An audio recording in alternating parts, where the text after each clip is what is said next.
নামধারী আহলে হাদিস ও সালাফিদের কাছে আমার প্রশ্ন, এটা কি আমলযোগ্য, এটা কি সুন্নাহ? এবং হিজরতের এই জন্য কোন মানুষ মদিনায় 16-17 মাস বাইতুল মুকাদ্দাসের দিক ফিরে সালাত আদায় করেছে, এটা তো হাদিস, এটা কি এখন সুন্নাহ? এটা তো ভালো সুন্নাহ ওয়াল জামাআহ। আহলুল হাদিস এটা দাবি করা এটা বোগামি। কোন অজ্ঞ ও জাহেল ব্যক্তি ছাড়া নিজেকে আহলুল হাদিস দাবি করতে পারে না। প্রিয় দর্শক ও শ্রোতা মণ্ডলী, নামধারী আহলে হাদিস ও সালাফিদের অপারেশন 1। কোন মুসলিম নিজেকে আহলে হাদিস বলে দাবি করতে পারে না। হ্যাঁ, দাবি করতে পারে আহলুস সুন্নাহ ওয়াল জামাআহ এর দাবি করতে পারে। কারণ আমরা জানি, যারা অবশ্যই কোরআন সুন্নাহ সম্পর্কে জ্ঞান রাখেন তারা জানেন প্রত্যেক সুন্নাহই একটি হাদিস, কিন্তু প্রত্যেক হাদিস সুন্নাহ নয়। প্রত্যেক সুন্নাহই একটি হাদিস, কিন্তু প্রত্যেক হাদিস কিনা সুন্নাহ না।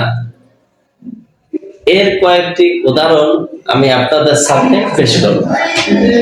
দেখুন, ইসলামের প্রথম যুগে নামাজরত অবস্থায় নামাজের মধ্যে কথা বলা, সালাম দেওয়া, সালামের উত্তর দেওয়া এটা বৈধ ছিল, কিন্তু এটা তো সহিহ হাদিস। বৈধ ছিল, এটা তো হাদিস, কিন্তু এটা কি আমলযোগ্য, এটা কি সুন্নাহ? দেখুন, বুখারী হাদিস নম্বর 1999 এবং 1200 এই হাদিসের মধ্যে এটা আছে। কিন্তু নামধারী আহলে হাদিস ও সালাফিদের কাছে আমার প্রশ্ন, এটা কি আমলযোগ্য, এটা কি সুন্নাহ? এই জন্য কোন মানুষ আহলে হাদিসের দাবি করতে পারে না। দেখুন আরো উদাহরণ, নবী সাল্লাল্লাহু আলাইহি ওয়াসাল্লাম সহ মুসলমানগণ হিজরতের পর মদিনায় 16-17 মাস বাইতুল মুকাদ্দাসের দিক ফিরে সালাত আদায় করেছে, এটা তো হাদিস। এটা কি এখন সুন্নাহ? এটা কি আমলযোগ্য? যদি আমলযোগ্য নাই হয়, তাহলে কিভাবে আপনারা আহলুল হাদিস দাবি করেন? এটা তো আহলুস সুন্নাহ ওয়াল জামাআহ। আহলুল হাদিস এটা দাবি করা এটা বোগামি। কোন অজ্ঞ ও জাহেল ব্যক্তি ছাড়া নিজেকে আহলুল হাদিস দাবি করতে পারে না। দেখুন, ইসলামের প্রথম যুগের বিধান ছিল যে আগুনে রান্নাকৃত খাদ্য গ্রহণ করলে ওযু ভেঙে যায়। দেখুন, সহিহ বুখারী হাদিস নম্বর 208।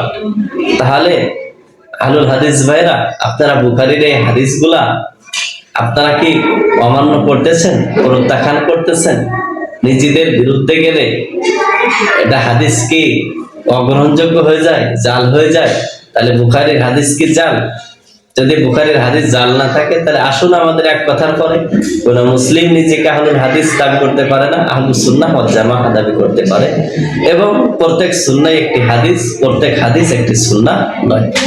আসুন নামধারী আহলে হাদিসদের বর্জন করি এবং আমরা ভিডিওটা বেশি বেশি শেয়ার করি। আসসালামু আলাইকুম ওয়া রাহমাতুল্লাহি ওয়া বারাকাতুহু।